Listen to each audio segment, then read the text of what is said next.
Bien bonjour, j'espère que vous allez bien. Je vous retrouve dans une nouvelle vidéo envie de romance puisque c'est un thème de vidéo, une série de vidéos que j'ai inaugurée il y a quelques temps maintenant avec la première vidéo que je vous remettrai juste là où il était question des best friends to lovers, donc des meilleurs amis à amants. C'est une vidéo qui je crois vous avait plutôt bien plu, donc c'est une vidéo que j'avais beaucoup aimé faire, donc je me suis dit que ce serait intéressant de continuer dans cette lancée et d'en proposer d'autres. Et là on va parler d'un thème que personnellement j'apprécie particulièrement dans les romances, c'est le fake dating, donc les fausses relations. Avant d'aller plus loin, je vous mets également dans le petit la vidéo de Juliette de Livre et Sortilège qui en a fait une vidéo assez complète il y a quelques temps maintenant avec une analyse du fake dating et de pourquoi ça nous plaît tant, que j'ai trouvé extrêmement pertinente. Elle parlait notamment du fait que ça permettait beaucoup de moments très mignons que souvent on n'avait pas trop dans les romances classiques, puisque souvent on s'arrêtait au balbutiement ou peu après le début de la romance en tant que telle, et qu'on avait moins toutes ces embrassades et ces contacts physiques et même ces échanges un petit peu de points de vue parfois un peu rigolos. Le fake dating permet tout ça et c'est souvent extrêmement mignon, extrêmement plaisant, et moi c'est un trope de romance que j'apprécie beaucoup et j'en ai lu du coup un certain nombre. Je vais vous présenter un petit peu tout ça. Comme d'habitude, si vous en connaissez d'autres, je vous en prie, laissez-les en commentaire, ça me permettra d'en découvrir d'autres et aux copains également, c'est toujours très chouette. Et puis voilà, je vous propose qu'on commence tout de suite. On va commencer avec une preuve que le fake dating ne date pas d'hier, puisque le premier roman que je vais vous présenter est une romance historique. C'est le premier tome de la chronique des Bridgerton, donc Daphné et le Duc. Alors ici j'ai l'édition bundle avec les deux premiers tomes. J'avais le premier tome chez Aventure et Passion, mais je l'ai prêté à ma maman, qui ne l'a pas encore lu d'ailleurs. J'ai lu à ressorti les éditions bundle que je trouve assez sympa. Ça fait un peu plus moderne que les Aventures et Passions classiques. Un peu moins bizarre aussi si vous voulez le lire dans les transports, même si maintenant je pense que tout le monde sait de quoi cause Bridgerton, n'est-ce pas? Si vous ne savez pas du tout, si vous n'avez pas vu la première saison de la série tirée de ces romans, Daphné et le Duc, c'est l'histoire donc de Daphné Bridgerton qui est une des aînées, en tout cas la quatrième de la fratrie Bridgerton, qui n'est pas encore mariée et qui commence à se faire un petit peu vieille dans le marché du mariage des saisons anglaises, on va dire, et qui croise le chemin du Duc, donc qui se trouve lui assailli de propositions, puisque étant un duc assez fortuné, c'est un excellent parti pour ces jeunes demoiselles. Ils vont décider de faire cause commune et de feindre une attirance, de feindre un attachement qui les considère comme quasiment fiancés, pour elle la rendre plus désirable aux yeux de tous ces messieurs qui ne lui adressaient pas la parole initialement, puisque elle avait un petit peu déjà cette étiquette de vieille fille, et pour lui de le protéger un petit peu de toutes ces jeunes filles qui lui couraient après. Et forcément, c'est une romance historique, d'autant plus ils vont finir par éprouver une attirance incroyable et absolument inarrêtable l'un vers l'autre.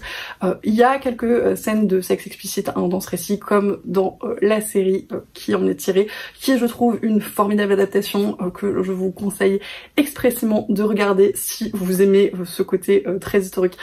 Voilà, c'est de la romance, hein, clairement, ça casse pas trop patin canard, mais ça se regarde formidablement bien. C'est un petit peu doudou à la fois, parce qu'on a ce clan Bridgerton qui est très soudé, un peu rigolo, avec les enfants et leurs frasques, et puis le duc qui est au départ très froid et qui s'ouvre et qui est joué par un acteur absolument formidable, n'est-ce pas? Le roman initial est très bon également, c'est de la bonne romance historique, ça reste très classique dans le genre, mais les personnages sont attachants, c'est bien écrit, c'est pas trop problématique, même si c'est de la romance historique, il faut apprécier certains clichés, il faut en tout cas consentir à certaines petites choses, pas forcément extrêmement modernes, mais voilà. Si vous reposez votre cerveau quelques instants et que c'est le genre de truc qui vous plaît, vous allez passer un très bon moment. On va changer complètement de registre avec un contemporain young adult qui étonnamment a également eu son adaptation sur Netflix, mais cette fois-ci en film. C'est To All the Boys I've Loved Before, ou À tous les garçons que j'ai aimés, de Jenny Han, qui est ici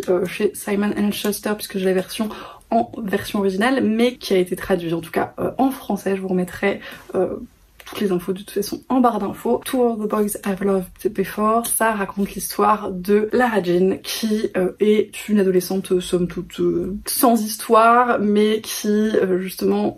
préfère vivre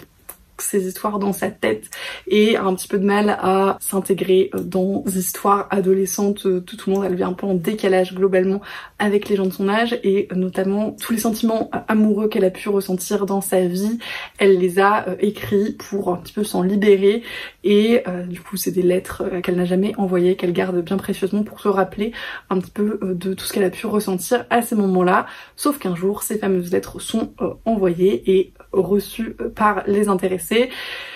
Et ça va mettre un petit peu le bazar, puisque un des destinataires est l'ancien petit ami de sa sœur aînée, qui a rompu avec lui quand elle est partie étudier en Écosse, je crois. Lara Jean est un peu dans la mouise globalement, et un autre des destinataires de sa lettre, donc qui était un amour plutôt d'enfance, en tout cas un petit peu plus ancien, va lui servir de bon prétexte pour faire style que elle n'est plus du tout amoureuse de l'ex de sa sœur, et lui ça va bien l'arranger parce que du coup ça va permettre de rendre jalouse son ex à lui, et ils vont décider donc d'établir une fausse relation, de faire comme si ils sortaient ensemble. Ils font tout un contrat et tout, c'est assez rigolo. On voit que Lara Jean est complètement en décalage avec les adolescents classiques, si on peut dire, mais c'est un personnage que j'ai adoré suivre, que j'ai trouvé vraiment extrêmement touchante, et on voit qu'elle galère un petit peu avec les conventions sociales et les fêtes, etc. C'est pas du tout son truc, mais avec Peter, donc le garçon en question avec qui elle fait semblant de sortir, ça va lui permettre de sortir un petit peu de sa coquille et de ses limites, et ils sont extrêmement mignons tous les deux. C'est une relation que j'aime beaucoup. La série, donc c'est une trilogie, donc à la fois en livre et en film. Il y a que ce premier volet où il y a du fake-dating, mais le reste de la série est très sympathique également, même si je crois que j'ai préféré ce premier tome au reste. On suit les personnages, on voit évoluer leur relation, c'est toujours extrêmement mignon. Les adaptations de Netflix sont très très bonnes également, et encore une fois, Peter Kavinsky et Lara Jean sont extraordinairement mignons dans ces adaptations, donc si vous avez envie d'un moment un peu sympa, un petit peu cocon, un petit peu doudou pour l'automne, l'hiver, peu importe, franchement c'est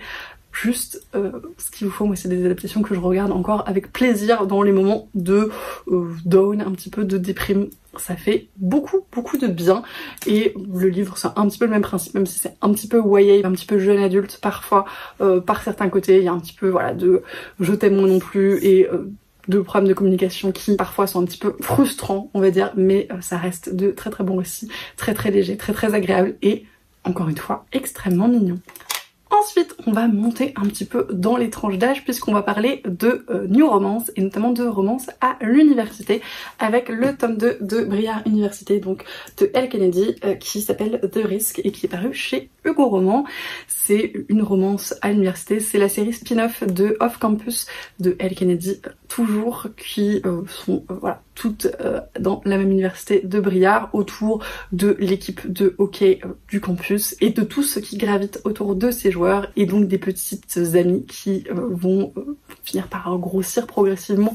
ce groupe au cours des tomes, n'est-ce pas? C'est une série de tomes compagnons globalement, et donc sur ce deuxième tome on est sur Brenna, qui est la fille de l'entraîneur de l'équipe de hockey, qui veut un stage à la télévision, mais pour ça elle a besoin de l'appui du joueur vedette de l'équipe de hockey, qui vont se mettre d'accord pour voilà, faire semblant de sortir ensemble pour qu'elle puisse obtenir son stage. Je sais plus ce que lui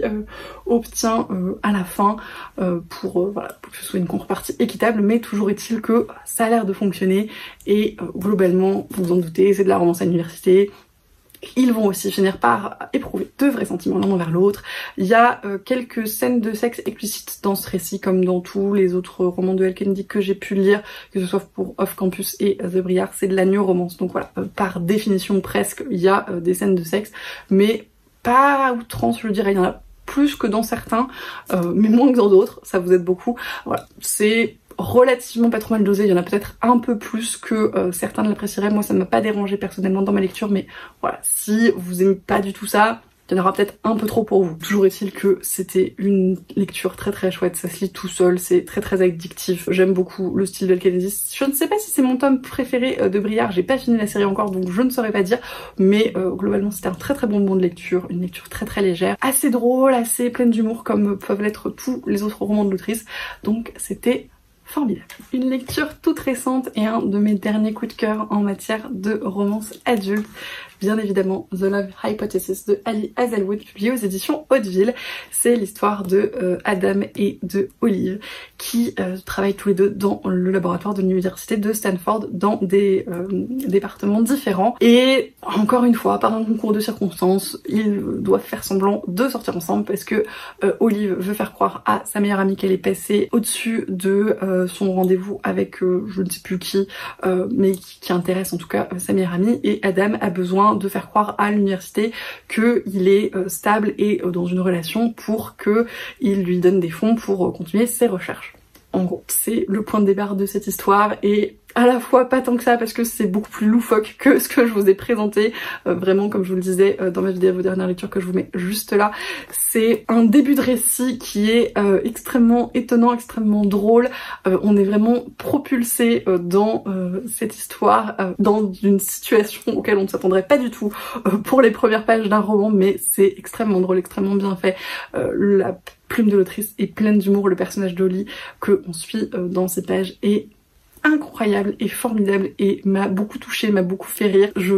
pense encore souvent à cette relation, à ces personnages qui m'ont vraiment beaucoup plu. On voit bien leur relation évoluer et la façon dont ça les aide tous les deux, outre le fait voilà, de ces buts initialement avoués, puisque bon, comme pour toutes les fausses relations que je vous ai présentées, bien évidemment ils vont finir par tomber amoureux, mais là ça va au-delà puisqu'on les voit évoluer également. Donc Olive qui prend un petit peu confiance en elle et s'affirme peut-être un peu plus, et Adam qui sort de sa carapace de professeur de labo bourru et extrêmement peu sympathique, et c'est vraiment encore une fois une romance extrêmement mignonne, un style très chouette, très fluide, très active. Comme je vous le disais, il y a une longue scène de sexe explicite dans le récit, mais c'est tout. Le reste c'est vraiment plus dans le rapprochement à la fois psychologique et physique, mais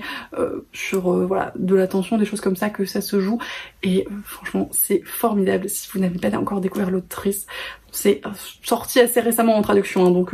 c'est possible que vous n'en ayez jamais entendu parler, mais franchement c'est une de mes romances de ce genre là préférées je pense, et c'était un super coup de cœur et j'ai hâte de voir ce que l'autrice a pu faire dans d'autres récits tellement ça m'a plu. Une autre de mes romances parmi les préférées dans ce trope de fake dating, mais une lecture beaucoup plus ancienne et une maison d'édition qui a malheureusement cessé d'exister depuis. C'est Play, donc qui est le tome 2 de la série Stage Dive de Kylie Scott, qui était publiée aux éditions Et Moi, qui voilà, depuis je crois n'existe plus, mais je pense que les livres sont encore trouvables, au moins en e-book si je ne dis pas de bêtises. Donc dans la série Stage Dive, alors vous excuserez ces couvertures absolument affreuses, j'aimais beaucoup ce que publier cette maison d'édition en romance adulte, mais vraiment il faut arrêter avec les gens torse nu en couverture de romance, c'est pas possible. Pour moi c'est pas du tout vendeur et je suis désolée, ça donne pas envie, puis on peut pas sortir avec un livre comme ça dans la rue, c'est pas possible. Dans la série Stage Dive, on suit donc le groupe de rock Stage Dive, les 4 membres de ce groupe qui du coup sont des rockers extrêmement connus et qui vont chacun avoir droit à leur tome avec leur petite romance fort sympathique. Le premier c'était sur le meneur du groupe, c'est assez rigolo comme début de romance, et celui-là donc c'est sur Maze qui est un personnage complètement loufoque. Je pense que c'est le personnage de romance, en tout cas le personnage masculin de romance, mais probablement le personnage de romance qui m'a le plus marqué tellement il est décalé et complètement what the fuck. Et vraiment ce mec plane à 8000, il est à des années-lumière, il est complètement lunaire, mais c'est formidable et c'est extrêmement drôle. Et du coup il a une fausse relation avec Anne parce qu'elle a des problèmes d'argent et que lui a aussi besoin d'avoir une image un petit peu rassurante et qui change un petit peu du rocker, etc. Donc ils se mettent dans cette histoire de fausse relation pour elle, lui, veut faire gagner de l'argent et lui redorer son image. C'est pas très sain comme initiation de relation, on est d'accord, d'autant que Maze est tellement à 8000 au-dessus que l'initiation n'est pas extrêmement consentie par les deux parties. Je pense que Anne n'a absolument aucune idée de qui est en train de débouler dans sa vie et de ce qui se passe. Au début du récit, on comprend rien et elle non plus. Mais malgré tout, Maze est vraiment un personnage extrêmement mignon. Mal, c'est pas Maze, c'est Mal. Mal est un personnage extrêmement mignon et voilà, on apprend à le connaître au cœur du récit et on voit que malgré son côté excentrique, complètement what the fuck et perché, c'est quelqu'un d'extrêmement touchant et j'ai beaucoup aimé sa relation avec Anne. Encore une fois, comme pour toutes les fake dating que j'ai pu lire, c'est formidablement mignon, c'est extrêmement sympathique, ça se lit tout seul, c'est des romans qui sont extrêmement courts mais la plume de Katie Scott est très addictive, c'est de la romance adulte, encore une fois, donc il y a des scènes de sexe explicites. Je ne sais plus en termes de proportion, il y en a peut-être quand même un certain nombre, je saurais plus vous dire parce que ma lecture remonte un petit peu malheureusement. En tout cas c'était un très bon moment de lecture à l'époque et j'en garde un très bon souvenir et vraiment ce personnage de mâle m'a complètement perturbée mais dans le bon sens. Et le dernier livre de cette vidéo, c'est un livre que je vous ai également déjà présenté en dernière lecture, mais il y a un moment maintenant, et c'est bien évidemment Roomies de Christina Lauren, donc aux éditions Hugo. Je vous l'ai déjà dit dans plusieurs vidéos du coup, mais c'est l'histoire de une jeune femme qui travaille dans un théâtre qui monte une comédie musicale et d'un guitariste qui joue dans le métro. Elle trouve que ce guitariste est formidable, elle veut qu'on l'embauche pour jouer dans cette comédie musicale, mais problème, celui-ci n'a pas de visa, donc pour essayer de faire avancer un petit peu le schmilblick, elle décide de lui proposer de faire une fausse relation pour qu'il obtienne un visa tout simplement et qu'il puisse participer à cette comédie musicale. Encore une fois, c'est pas le début de relation le plus sain de tous ces fake dating dans le sens où c'est un petit peu inégal, on sait pas trop ce qu'en tire la fille initialement à part le plaisir de l'entendre jouer parce qu'elle est vraiment extrêmement fan, mais du coup il y a ce questionnement de elle le connaissait d'avant et elle lui propose ça, est-ce que la relation est tout à fait égalitaire, mais on se rend compte au fur et à mesure de l'évolution que peut-être c'était quand même un petit peu égalitaire finalement et qu'il y a d'autres problèmes dans cette relation, mais ça reste une fausse relation extrêmement mignonne. Il y a, comme je vous l'ai déjà dit à plusieurs reprises, des problèmes de communication, des choses qui m'ont un petit peu gênée dans ma lecture, qui font que c'est pas ma romance de ce type préférée et c'est pas mon Christina Lauren préféré, mais ça restait une très bonne lecture. J'ai beaucoup apprécié les personnages et leur évolution, j'ai beaucoup apprécié l'ambiance de Broadway comme j'ai déjà pu vous le dire à plusieurs reprises et voilà, c'est une bonne fausse relation, même si je trouve elle a plus de problèmes que d'autres que j'ai pu lire dans le même style. Il y avait des choses très intéressantes également dans ce récit. Et j'ai failli complètement oublier un autre Christina Lauren dont je vous ai également déjà parlé en vidéo, je vous la mettrai juste là. C'est bien évidemment L'Anti-Lune de Miel donc de Christina Lauren aux éditions Hugo. C'est toujours de la new romance, toujours donc avec une fausse relation. Cette fois-ci, on voit donc Olive qui assiste au mariage de sa sœur et qui malheureusement ne se finit pas bien puisque quasiment tous les invités sont victimes d'une intoxication alimentaire, sauf Olive et le frère du marié qui s'appelle Ethan et ils vont tous les deux devoir faire semblant d'être les nouveaux mariés, les heureux nouveau marié puisque la lune de miel qu'a gagné la sœur de Olive est non remboursable, non échangeable et au nom des mariés. Donc ils vont s'embarquer pour cette espèce de lune de miel paradisiaque, sachant que ils doivent faire semblant d'être en couple mais que initialement c'est plutôt un enemies to lovers puisque ils se détestent, en tout cas ils croient se détester et voilà, comme je vous le disais, pour toutes les romances, bien évidemment, ils vont finir par éprouver des sentiments l'un envers l'autre, en tout cas se rendre compte qu'ils ne se détestent pas autant qu'ils le pensaient et que peut-être tout ça était une espèce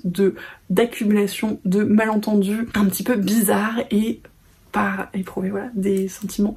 très sympathiques l'un envers l'autre. Comme pour toutes les romances de cette vidéo, vraiment le mot d'ordre c'est la mignonnerie. J'ai énormément apprécié cette lecture, j'ai trouvé la relation formidablement mignonne. Il y a un petit côté Grumpy Sunshine aussi entre Olive et Ethan que j'ai beaucoup apprécié, côté rayon de soleil